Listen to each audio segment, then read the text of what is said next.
Hi students, how are you? Fine? Okay.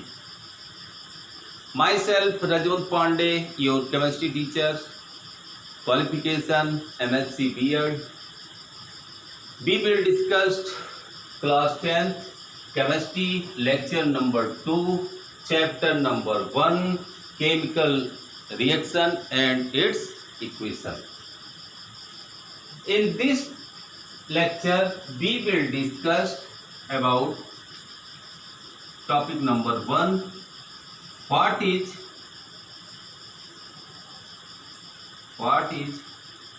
chemical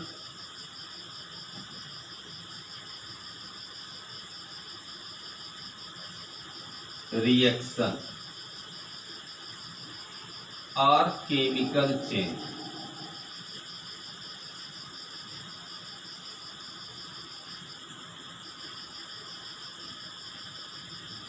Second, we will discuss about chemical equation.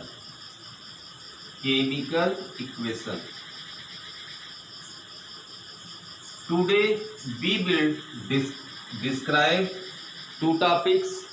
First is chemical reaction and second is chemical equation. So we will start.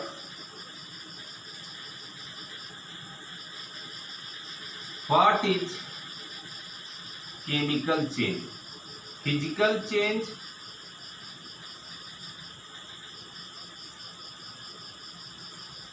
and chemical change.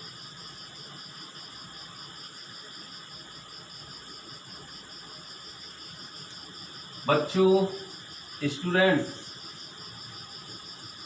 आज हम इस चीज का चर्चा करेंगे कि physical change किसे कहा जाता है और केमिकल चेंज किसे कहा जाता है। आप अपने एटमॉस्फेयर में देखिए, बहुत सारे चेंजेज होते रहते हैं। उनमें से कुछ फिजिकल चेंज है और कुछ क्या है, केमिकल चेंज है। फिजिकल चेंज में क्या है, जैसे फिजिकल चेंज में क्या है, जैसे evaporation, this is physical change. Filtration,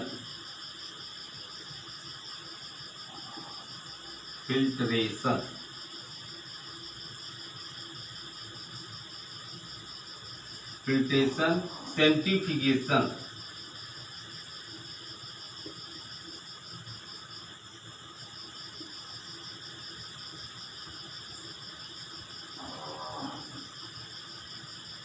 distillation,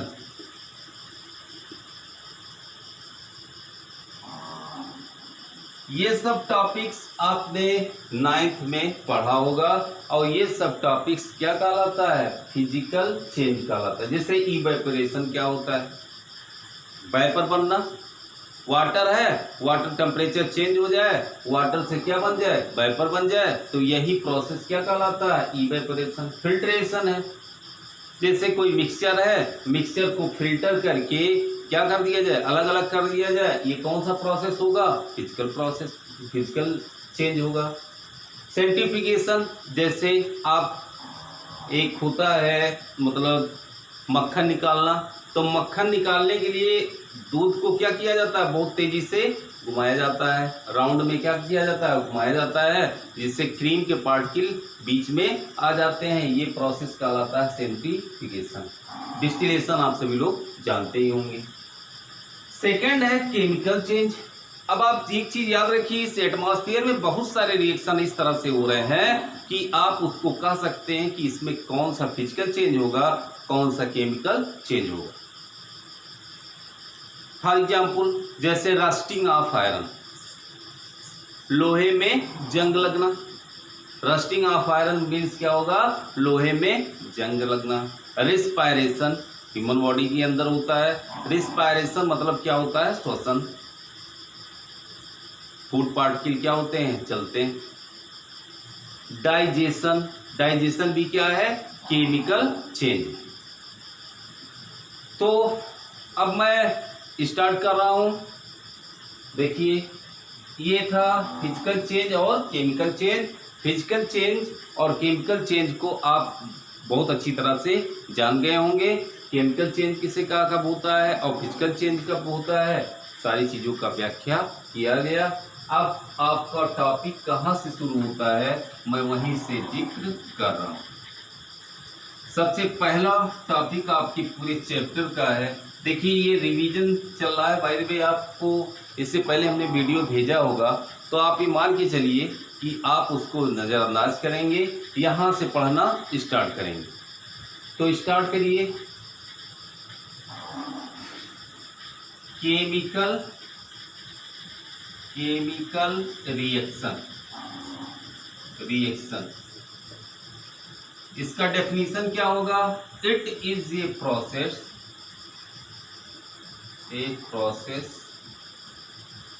in which two or more substance formed a new substance is called chemical change, chemical reaction.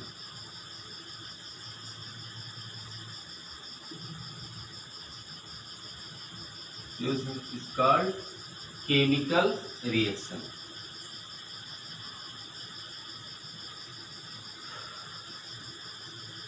यह एक प्रोसेस होता है जिसमें दो या दो से अधिक पदार्थ जो होते हैं या सब्सटेंस होते हैं वो मिल करके कंबाइन होते हैं, और कंबाइन हो करके क्या करते हैं, नया सब्सटेंस बनाते हैं। तो वो क्या कहलाता है? केमिकल रिएक्शन कहलाता है। It can not be reversed by physical method. देखो, एक चीज बता रहे हैं, हम केमिस्ट्री को सरल बनाने के लिए आया हूँ, कठिन बनाने के लिए नहीं आया हूँ। ये परिभाषा एकदम से सटीक है, इसमें एक भी लाइन इधर उधर मत करिएगा। आपको 100% मार्क लाना हो तो। अब इसमें कुछ और नहीं, वाहियात चीजें मैं कुछ नहीं लिखाऊंगा। ये आपका आ गया, मतलब ये परिभाषा हो गया। इसी डिफिनीशन को आप लिखेंगे, कॉपी में लिखेंगे और नोट्स बनाते चलेंगे। मेरा साथ दीजिए, आपको केमिस्ट्री आप आराम से सीख जाएंगे। बहुत सिंपल परिभाषा लिखाए हैं कि आप अपने वर्ड में भी इसको कन्वर्ट करके लिख सकते हैं। बाय द वे, मेरी भाषा आपको थोड़ा अटपटी लगे तो आप अपनी भाषा में यही चीज़ लिख सकते हैं, मतलब यही टॉपिक होना चाहिए। ये एकदम सटीक परिभाषा है। अगला टॉपिक क्या है, तो ये चीज समझ में आया होगा। फॉर एग्जाम्पल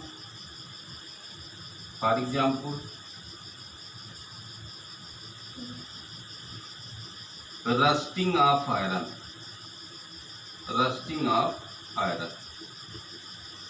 एक केमिकल चेंज का एग्जाम्पल, बहुत सारे एग्जाम्पल हैं, लेकिन मैं एक एग्जाम्पल लिखा दे रहा हूँ। आगे आपका अगला टॉपिक होगा characteristics of chemical reaction.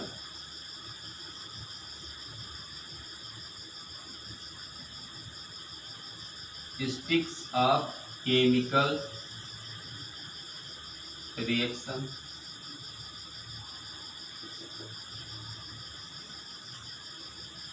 Chemical reaction के कौन कौन से कैरेक्टरिस्टिक्स होते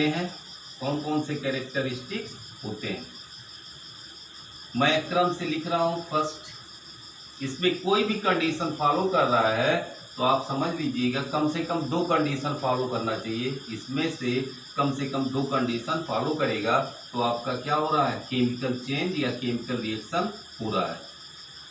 चेंज इन स्टेट, स्टेट में चेंज हो रहा है। स्टेट, मैटर के 3 स्टेट्स होते हैं, आप 9th में पढ़े होंगे, सॉलिड और लिक्विड और गैस।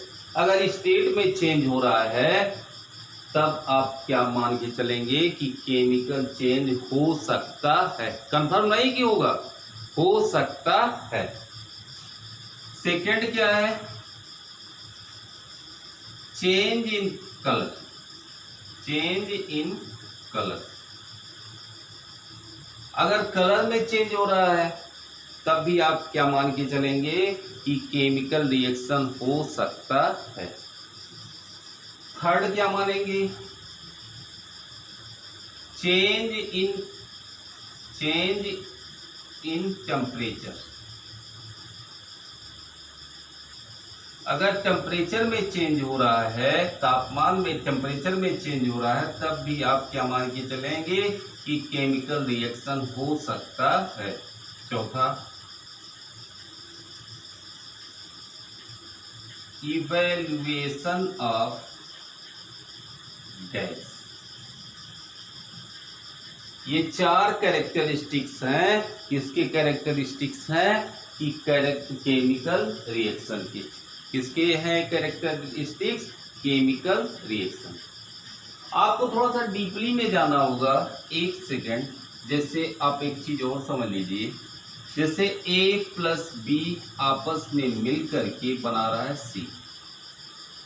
केमिकल रिएक्शन को एरो के द्वारा रिप्रेजेंट किया जाता है। एरो का जो हेड होता है वो प्रोडक्ट को प्रदर्शित करता है, रिप्रेजेंट करता है, और टेल किसको रिप्रेजेंट करता है, रिएक्टेंट।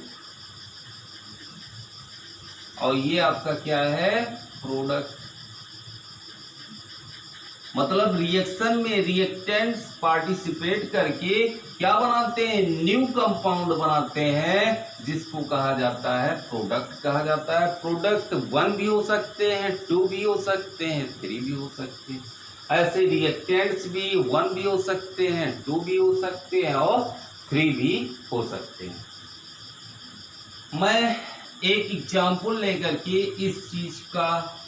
इस चीज को प्रूव करना चाहता हूं। जैसे हमने एक कोनिकल फ्लास्क लिया, क्या लिया, कोनिकल फ्लास्क ले लिया। ये एक्टिविटी आपके एनसीईआरटी में, ये शायद तीसरी एक्टिविटी है, आप ध्यान दीजिएगा। कोनिकल फ्लास्क में हमने लिया सबसे पहले H2SO4, क्या लिया, H2SO4, सल्फ्यूरिक एसिड लिया। इसमें बाहर से हमने जिंक डस्ट डाला, जिंक डस्ट, जिंक का बुरादा डाल दिया, इसमें डाल दिया। तो ये रिएक्शन हुआ और रिएक्शन बनने के बाद बना जिंक सल्फेट, जिंक सल्फेट। और आप देखेंगे ऊपर से एक गैस रिलीज हो रही है। कौन सी गैस है, हाइड्रोजन गैस। कौन सी गैस है, हाइड्रोजन गैस रिलीज हो रही है। एक चीज और जान लीजिए, जब जिंक डस्ट को इसमें डाला जाता है तो ये किस फॉर्म में होता है, किस फॉर्म में है, सॉलिड है। सॉलिड फॉर्म से ये फॉर्म किस में हो जाता है, जिंक सल्फेट, एक्वस। सारी चीजों को मैं आगे बताऊंगा, सॉलिड, एक्वस, ये सब क्या होते हैं, सब चीजों को बताऊंगा। बस इतने समझिए कि ये एक्वस सॉल्यूशन हो जाता है।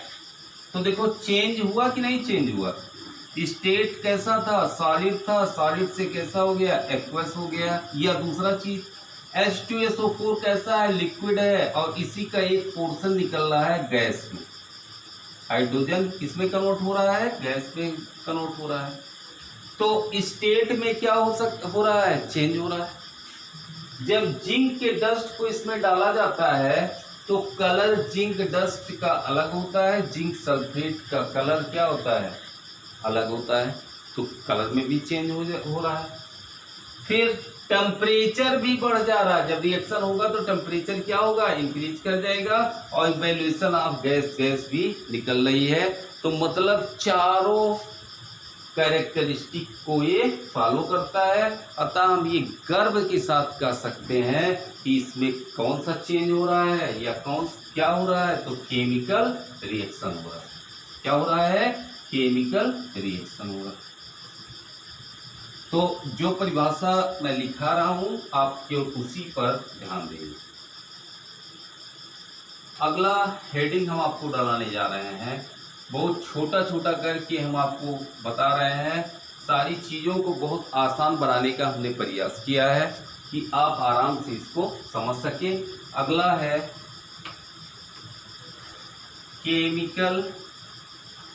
Chemical reaction in our daily life. हमारी डेली लाइफ में कुछ केमिकल रिएक्शन देखने को मिलते हैं। सबसे पहला है डाइजेशन ऑफ फूड। डाइजेशन आप जानते हैं कि इसी डाइजेशन क्या होता है, डाइजेशन होता है फूड का, क्या होता है, डाइजेशन होता है। और फूड का डाइजेशन जब होता है तो उससे हमको क्या प्राप्त होती है, एनर्जी प्राप्त होती है। सेकेंड है रेस्पायरेशन। रेस्पायरेशन के कारण ही हम सांस 24 घंटे लेते रहते हैं, ब्रीदिंग करते हैं। किसके कारण, रिस्पायरेशन के कारण।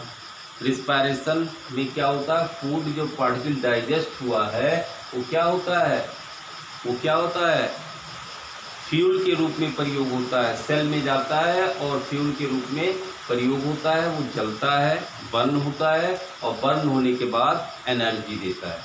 क्या देता है, एनर्जी देता है। तीसरा आपका रस्टिंग ऑफ आयरन। लोहे के ऊपर जंग लगता है, लोहे की कोई रॉड है, उसको बाहर रख दीजिए, तो ऑक्सीजन और ह्यूमिडिटी के प्रेजेंस में, ह्यूमिडिटी भी होनी चाहिए और ऑक्सीजन भी होनी चाहिए। तो इस प्रकार ये रस्टिंग मतलब रस्ट लगता है, उसके ऊपर जो पपड़ी के रूप में रस्ट लगता है, और उसी को कहा जाता है लोहे का जंग लगना। तो ये प्रोसेस सडनली नहीं होता है, कुछ दिन लग जाता है। ये सब तो तुरंत होने लगते हैं। जैसे भोजन का डाइजेशन 4 घंटे में हो जाता है, 4.5 घंटे में मैक्सिमम। रिस्पायरेशन हर पल होता रहता है, लेकिन रस्टिंग ऑफ आयरन क्या होता है, बहुत लंबी प्रोसीजर है। 6 महीने लग जाते हैं, 4 महीने लग जाते हैं। और चौथा, आपने दही तो बहुत खाया होगा। दही जो बनता है वो कौन सा प्रोसेस है, केमिकल प्रोसेस। फॉर्मेशन ऑफ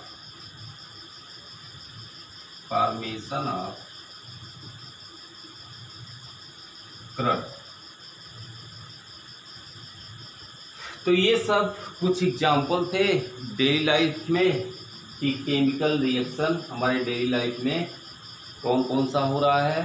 तो ये कुछ सम एग्जाम्पल्स थे। एनसीईआरटी बेस्ड है आपका टीचिंग। अगला हेडिंग कर दीजिएगा, छोटा छोटा हेडिंग है। जैसे कोई पूछ ही बोले कि reactant, what is reactant, who take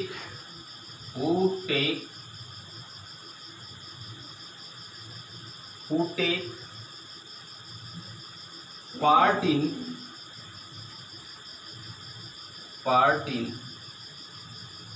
chemical reaction।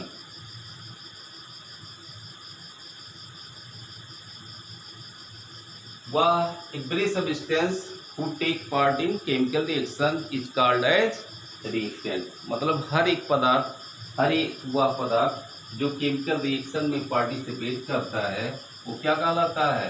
Reactants. Next है product.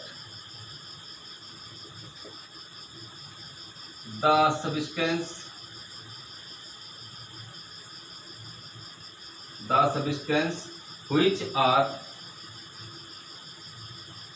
which are formed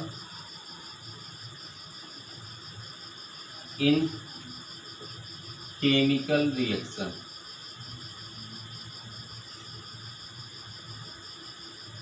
is called as product। मतलब जो केमिकल रिएक्शन में बनता है, नया चीज बनता है, उसी को क्या कहा जाता है? प्रोडक्ट।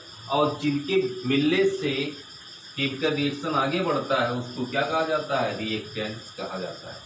जैसे for example H2 plus O2 gives H2O। दोनों मिल रहे हैं, मतलब इसको भी हम नहीं लिख सकते हैं क्योंकि आगे इसी के बारे में बताना है। Hydrogen plus oxygen gives water. तो हाइड्रोजन एंड ऑक्सीजन एरो के जो पिछला सिरा होता है उसके समूह जो होते हैं वो क्या कहलाते हैं? रिएक्टेंट्स। इन्हीं के द्वारा रिएक्शन स्टार्ट होती है और ये वाटर जो न्यू फॉर्म हो रहा है उसको कहा जाता है प्रोडक्ट। ये चीज क्लियर हुआ होगा?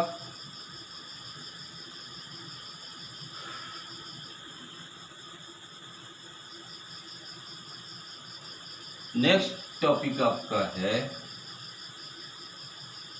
केमिकल रिएक्शन हो गया। नेक्स्ट टॉपिक क्या है? Chemical equation.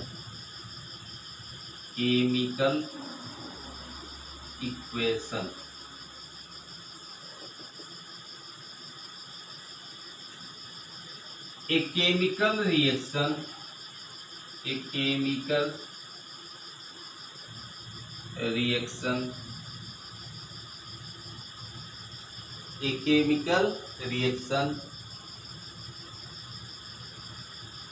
can be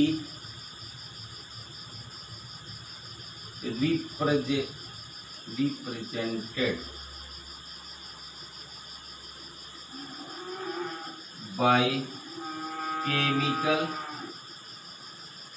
by chemical equation। It involves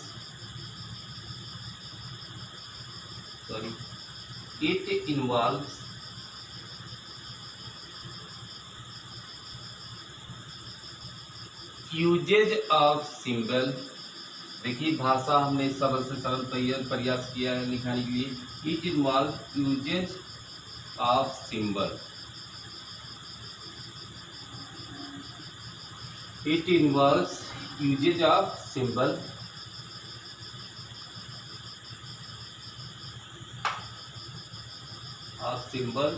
of substance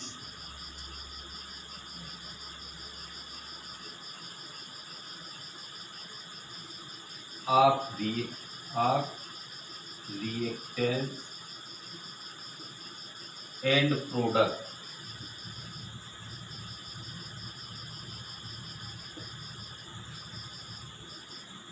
with mention of their states।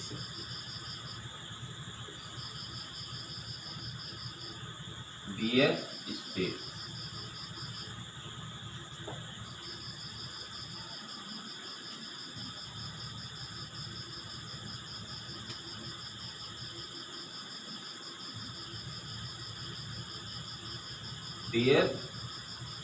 State या इसको लिख सकते हैं आप फिजिकल स्टेट। ये chemical reaction can be represented by chemical equation. मतलब एक केमिकल इक्वेशन जो होता है वो केमिकल रिएक्शन को रिप्रेजेंट करता है। It involve uses of symbol, मतलब ये इसमें जो होता है सिंबल का प्रयोग किया जाता है। किसका प्रयोग किया जाता है? रिएक्टेंट और प्रोडक्ट का के सिंबल का प्रयोग किया जाता है। किसके साथ प्रयोग किया जाता है? उसके फिजिकल स्टेट के साथ प्रयोग किया जाता है। मतलब वो सिंबल जो प्रयोग किया जाता है किसके साथ प्रयोग किया जाता है? उसके फिजिकल स्टेट के साथ प्रयोग किया जाता है। यही है केमिकल इक्वेशन। कुछ सिंबल हैं, जैसे आप जानते हैं कि एटम को, जैसे हाइड्रोजन का एटम है, हाइड्रोजन का एटम किससे रिप्रेजेंट किया जाता है? जैसे हाइड्रोजन का एटम क्या होता है? सिंबल इसका क्या होता है? H। कैल्शियम का सिंबल क्या होता है? Ca। साइंटिस्टों ने सिंबल दिया है, इसी सिंबल का यूज किसमें किया जाता है? केमिकल रिएक्शन में किया जाता है। ऐसे कुछ फिजिकल स्टेट के भी सिंबल होते हैं, जैसे सॉलिड स्टेट में कोई सब्सटेंस कैसा है? सॉलिड है, तो उसका सिंबल क्या रिप्रेजेंट किया जाता है? S। लिक्विड है तो किससे रिप्रेजेंट किया जाता है? L से, ब्रैकेट में लगा देंगे। गैसियस स्टेट में है तो उसको G से रिप्रेजेंट करते हैं। एक्वस है, aqueous means substance dissolve in water. अगर किसी सब्सटेंस को वाटर में घोल दिया जाए या डिजॉल्व कर दिया जाए तो वो सॉल्यूशन जो बनता है उसी को कहा जाता है एक्वस। तो AQ ये फिजिकल स्टेट को रिप्रेजेंट करते हैं। एटम को रिप्रेजेंट कौन करता है? ये सब रिप्रेजेंट करते हैं।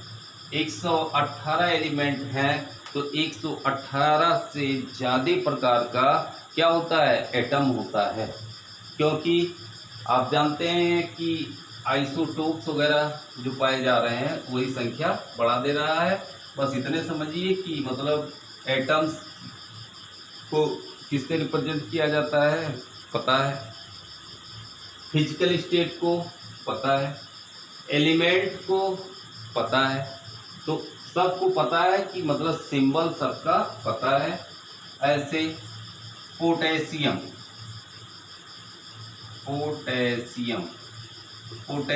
को रिप्रेजेंट किया जाता है के से। अब पी मत लिख दीजिएगा, के से रिप्रेजेंट किया जाता है। तो आप जान लीजिए कि जो रिएक्शंस होते हैं, रिएक्शंस कहाँ पे होते हैं? मॉलिक्यूल्स के अंदर होते हैं। मॉलिक्यूल्स किससे मिलकर के बना होता है? एटम से मिलकर के बना होता है। अब ये और अच्छे से समझा रहे हैं आगे। तो ये सिंबल था। अब इसी सिंबल का प्रयोग करके, जैसे मैं एक एक्सरसाइज दे रहा हूँ आपको, एक्टिविटी है 1 आपका 1.1 NCERT का है। When magnesium ribbon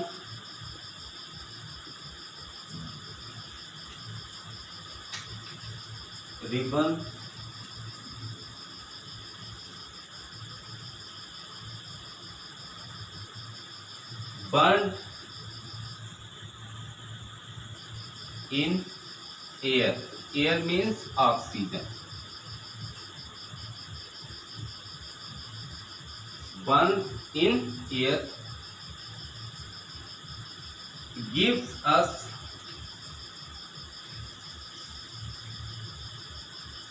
magnesium oxide.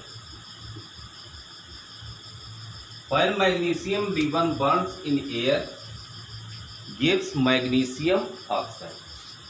अब आप जानते हैं कि मैग्नीशियम को किससे, मैग्नीशियम के एटम को रिप्रेजेंट किया जाता है Mg से। Mg हो गया। अब इसका रिबन का कहा जाए चाहे जो कहा जाए तो मतलब Mg ही होगा। मैग्नीशियम रिबन है तो ये किस फॉर्म में है? सॉलिड। सॉलिड लिखिए। प्लस जितने भी रिएक्टेंट रहेंगे सबके बीच में क्या लगाया जाएगा? प्लस लगाया जाएगा। Burned in air. Air means oxygen. Oxygen को रिप्रेजेंट किया जाता है O2। किससे रिप्रेजेंट किया जाता है? O2। ये कैसा होता है? गैस, गैसियस फॉर्म में होता है। गिव्स मैग्नीशियम Mg हो गया, ऑक्सीजन भी इसके साथ जुड़ गया, मैग्नीशियम ऑक्साइड। अब ये देखिए, इसको हिंदी में लिखते तो बड़ा भद्दा लगता। अब देखिए सिंबल का यूज करके जब हम इसको लिख रहे हैं तो ये अच्छा लग रहा है। ये किस फॉर्म में है? सॉलिड। ये आपका हो गया, ये तो केमिकल रिएक्शन है, और केमिकल रिएक्शन जिससे रिप्रेजेंट किया जाता है उसको कहा जाता है केमिकल इक्वेशन। ये आपका क्या हो गया? Chemical equation. इसमें Mg और O2 क्या है? रिएक्टेंट। और MgO क्या है? प्रोडक्ट। प्रोडक्ट। तो ये चीज क्लियर हो गया होगा कि मतलब अब ये देखिए, ये बैलेंस नहीं है, ये केमिकल इक्वेशन बैलेंस नहीं है। अब आपने लिख दिया है, इस प्रकार का जो केमिकल इक्वेशन होता है उसको कहा जाता है skeletal chemical equation. Skeletal chemical equation. और जब बैलेंस हो जाता है तो इसको कहा जाता है केमिकल इक्वेशन। तो आई होप कि आप सभी लोग यहाँ तक समझ पाए होंगे। आगे मैं अगले वीडियो में अपलोड करूँगा, आप इसको रिवाइज करेंगे। एक चीज़ और बता रहे हैं, अब ये मत कंफ्यूज होना कि मतलब Mg है, Mg को मैग्नीशियम को Mg से रिप्रेजेंट कर दिए सर जी, और ऑक्सीजन को O2 से क्यों रिप्रेजेंट किए? मैं इसका रीजन बताने आपको चाह रहा हूं।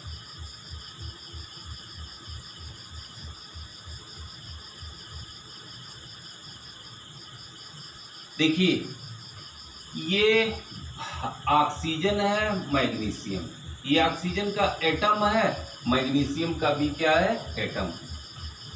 अब आप एक चीज याद रखिए, मैग्नीशियम के कंपैरिजन में ऑक्सीजन मोर रिएक्टिव है। क्या है? More reactive. मोर रिएक्टिव होने का अर्थ है कि आप एक चीज याद रखिए कि कभी ये O के फॉर्म में नहीं होता है, ये बगल वाले ऑक्सीजन के साथ बॉन्ड बना लेता है। तो इसलिए कभी O के फॉर्म में ये नहीं पाया जाएगा, O के फॉर्म में ये एग्जिस्ट नहीं करता है। O के फॉर्म में जब ये एग्जिस्ट नहीं करता है मतलब O हाईली रिएक्टिव है। क्या है? हाईली रिएक्टिव है, इसलिए इसको रिप्रेजेंट मतलब ये तुरंत ऑक्सीजन के साथ बंध जाता है, बॉन्ड बना लेता है, और ये लेस रिएक्टिव हो गया। बॉन्ड जैसे ही बना लेता है वो क्या हो जाता है? Less reactive. आप ऐसे ही समझिए, कोई भूखा है बहुत ज्यादा, अब उसके सामने जब खाना रहेगा, भोजन फूड रहेगा, तो वो तुरंत खाना खा जाएगा, और खाना जब खा लेता है तो उसकी भूख क्या हो जाती है? खत्म हो जाती है। एक कम भूखा है, वो खाना नहीं पाया। जो ज्यादा भूखा है, जैसे मेरे कहने का अर्थ ये है, एक बीच में थाली है, एक बहुत भूखा है और एक कम भूखा है। बहुत भूखा मतलब ज्यादा रिएक्टिव है, कम भूखा मतलब कम रिएक्टिव है। तो खाना बीच में थाली आ गई तो वो झपट के थाली को क्या करेगा? जो बहुत ज़्यादा भूखा है, जान दे सकता, वो थाली छीन लेगा और खा लेगा। तो जब वो थाली मतलब वो फूड खा लेगा, खाना खा लेगा, तो उसका जो भूख है खत्म हुआ कि नहीं हुआ? तो उसकी रिएक्टिविटी भी क्या हो जाती है? खत्म हो जाती है। तो ये जैसे ही O2 के फॉर्म में आता है तो इसकी रिएक्टिविटी बहुत कम हो जाती है और MgO2 की तुलना में Mg की रिएक्टिविटी क्या होगी, ज़्यादा होगी। तो अब आप समझ गए होंगे। आज का वीडियो इतने पे हम छोड़